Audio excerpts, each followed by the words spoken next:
జయ శ్రీమన్నారాయణ. నేను మీ icon astrologer Gattupalli Suresh Babu.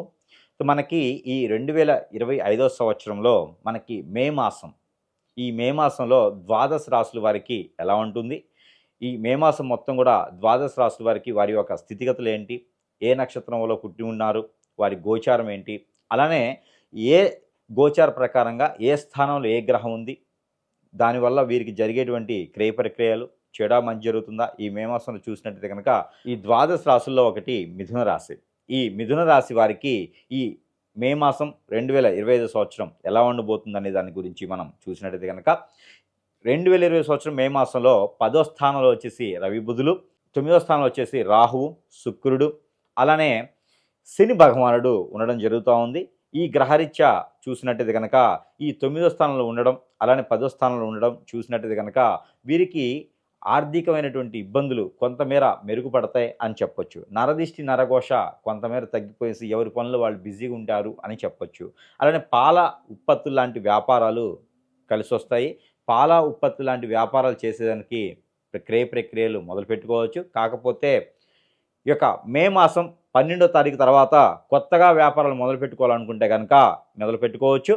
అలానే పాత వ్యాపారాలు మాడిఫికేషన్ చేసుకోవాలి, షాప్ మార్పిడి ఎక్కడైనా చేసుకోవాలనుకుంటే కనుక మీరు 12వ తారీఖు తర్వాత, మే నెలలో 12వ తారీఖు తర్వాత ఇలాంటి క్రయ ప్రక్రియలు మీరు మొదలుపెట్టవచ్చు.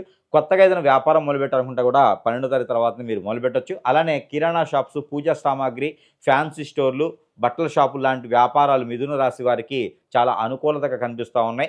ఈ మే మాసంలో మొదలుపెట్టారు అంటే కనుక రానున్నటువంటి కాలంలో దినదిన అభివృద్ధి అయ్యేలాగా కనబడుతుంది. కాబట్టి ఈ మే మాసంలో మొదలుపెట్టిన వ్యాపారం దశాబ్ద కాలం కూడా చాలా బాగుంటుంది. కాబట్టి ఆ మేర ప్రయత్నం చేయండి. పార్ట్నర్షిప్ వ్యాపారాలు అయితే అంతగా అనుకూలతగా లేవు. అందుకని పార్ట్నర్షిప్ వ్యాపారాలు అయితే ఏమీ మీకు పనికిరావు.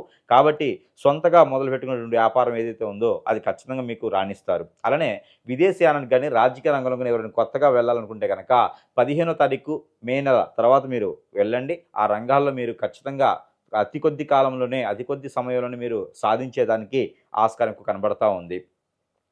మరొకటి ఏంటంటే విదేశానికి ఎవరైనా వెళ్ళేవారు ఉంటే కనుక 17వ తారీఖు మే మాసం తర్వాత ప్రయత్నం చేయండి. ఖచ్చితంగా మీరు వెళ్ళేదానికే ఆస్కారం ఎక్కువ కనబడుతుంది. అది చదువుకోవడానికి కావచ్చు, జాబ్‌లో వెసులుబాట్లు కావచ్చు. అలానే మీకు జాబ్ చేస్తూ ఉండి స్ట్రెస్ ఫీల్ అవుతుంటే కూడా మే 22వ తారీఖు తర్వాత ఈ యొక్క మిథున రాశి వారికి అద్భుతమైనటువంటి ప్రతిఫలాలు ఉన్నాయి. కాబట్టి నోరు బిడుసుగా ఉండటం, ఎదుటి వాళ్ళని మాట్లాడడం, తొందరపడటం, కోపం తెచ్చుకోవడం, చికాకు, చిరాకు ఇవన్నీ తగ్గించుకుంటే ఖచ్చితంగా మీకు కలిసి వచ్చేటువంటి కాలం బాగుంటుంది అని చెప్పొచ్చు. ఈ మే మాసంలో నుంచే మీకు అదృష్టం కూడా తలుపు తడుతుంది. అలానే పెళ్ళిళ్ళు కానటువంటి వారు ఎవరైనా ఉంటే కూడా ఖచ్చితంగా పెళ్ళిళ్ళు చేసుకుంటే మంచిది. కాబట్టి ఈ యొక్క రాశివారు ఎవరైతే ఉన్నారో మిథున రాశి వారు, ఈ మిథున రాశి వారికి అన్ఎక్స్‌పెక్టెడ్‌గా పెళ్ళిళ్ళు కుదిరి, సంబంధాలన్నీ కుదిరి కూడా మీకు పెళ్ళిళ్ళు కూడా అన్ఎక్స్‌పెక్టెడ్‌గా అయ్యేదానికి ఆస్కారం ఎక్కువ కనబడతా ఉంది. అలానే లవ్ మ్యారేజెస్ కూడా మీకు కనబడుతూ ఉన్నాయి. కాబట్టి ఆ మేర మీరు ప్రయత్నం చేయండి. ఈ యొక్క మిథున రాశి వారికి అద్భుతమైనటువంటి ప్రతిఫలాలు కనబడతా ఉన్నాయి. ఎవరికైనా డబ్బు ఇచ్చి ఉంటే కూడా ఆ డబ్బు కూడా వసూలయ్యేలా ఉంది ప్రయత్నపూర్వకంగా. డబ్బులు వసూలయ్యేదానికి ప్రయత్నపూర్వకంగా చేయండి. ఖచ్చితంగా వసూలయ్యేదానికి ఆస్కారం ఎక్కువ కనబడతా ఉంది.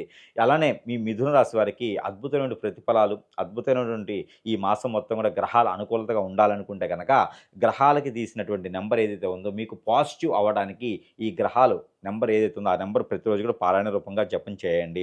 అందులోనూ మిథున రాశి వారు జపం చేయాల్సినటువంటి నెంబర్ 3323 242 3323 242 అనే ఈ నెంబర్ని కనుక ప్రతిరోజు 190 టైమ్స్ మీరు పారాయణం చేసినట్టయితే ఖచ్చితంగా మీకు ఆ ఒక ప్రకృతి నుంచి వచ్చే రుమ్మతులు కావచ్చు, గ్రహాల నుంచి వచ్చేటువంటి ఇబ్బందులు కావచ్చు, ఇవన్నీ కూడా తొలగిపోయేదానికి ఆస్కారం ఎక్కువ కనబడతా ఉంది. అలానే ఈ యొక్క రాశి వారికి మిథున రాశి వారు ఎవరైతే ఉన్నారో ఈ మిథున రాశి వారికి ఎక్కడైతే పెళ్ళిళ్ళు అవుతాయో అక్కడి నుంచి కట్నాలు వచ్చేసి అటు నుంచి మీకు ఆదాయ వనరులు కూడా కనిపించాలి ఉన్నాయి. కాబట్టి ఆ మేర మీరు పెళ్లి సంబంధాలు కుదుర్చుకొని పెళ్లి చేసుకునేలాగా చేయండి. ఇంకా కూడా మీకు రాణించాలి అనుకుంటే ఏ రంగంలో మీరు అడుగు పెడతారో ఆ రంగాలన్నింటిలోనూ రాణించాలి. ఈ మాసంలో మొదలు పెట్టుకుంటే కనుక ఖచ్చితంగా మీరు పై స్థాయికి వెళ్ళేలా ఉంటుంది. కాబట్టి ఈ యొక్క మిథున రాశి వారికి మరొక రెమెడీ కూడా ఏంటి అంటే కనుక కుక్కకి ప్రతిరోజు కూడా వీధి కుక్కలు ఉంటాయి. ఈ వీధి కుక్కలకి గోధుమతో రొట్టెలు చేసి ఆ రొట్టెల్ని కనుక మీరు వేసినట్టయితే కనుక అది మీకు ఖచ్చితంగా ప్రతిఫలం అనేది బాగుంటుంది.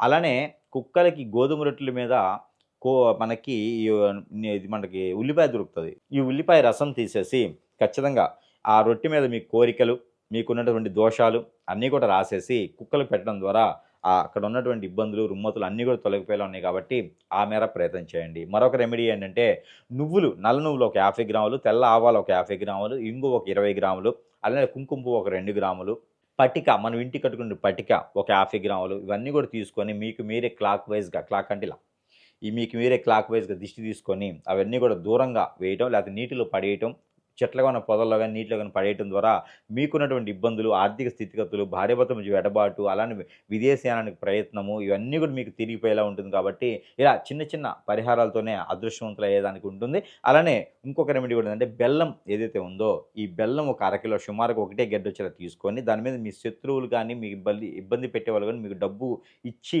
మిమ్మల్ని ఇబ్బంది పెడుతున్నారు ఇవ్వకుండా, వాళ్ళందరి పేర్లు దాని మీద రాసేసి ఎక్కడైనా రావి చెట్టు మొదట్లో గనక మీరు కప్పిపెట్టి ఉంటే గనక, ఇది మీరు ఆదివారం రోజు చేస్తే మంచిది. ఇది చేస్తే గనక మీకు ఖచ్చితంగా అన్ని రకాల ఇబ్బందులు తొలగిపోయేసి, ఆ మే మాసంలో అదృష్టం అంతా కూడా ఈ యొక్క రాశి మీద ఉంటుందా అని చెప్పొచ్చు. ఇలాంటి చిన్న చిన్న పరిహారాలు చేసుకొని, ఈ యొక్క మిథున రాశి వారు కూడా ఈ మే మాసంలో అదృష్టవంతులవ్వచ్చు. జై శ్రీమన్నారాయణ.